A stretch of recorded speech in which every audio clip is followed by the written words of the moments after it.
مرات اكو ناس تفهمك من نبرتك، بس اكو ناس ما تفهمك من نبرتك، وهاي حتى ما تفهم الشرح الطويل. صحيح؟ صح سيد. الوادم ما فهمت نبرة حسين. سيد ما فهموا صياحة. الله أيوه. الله. سيد، أكثر شخص رايد يحكي للناس هذا اللي يسمع وينطي النصايح، اللي يدفي قلوبهم بس عاش بردان،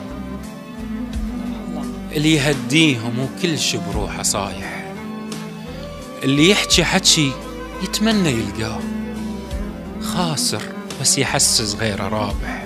يعني عايش لهم. اللي يسهر من يطمن الناس وتنام الله. ويبكي منين ما صحت فواتح. الله. الخسارات التعيش الجامح بموت، ونفس هل تخلق من الموت جامح.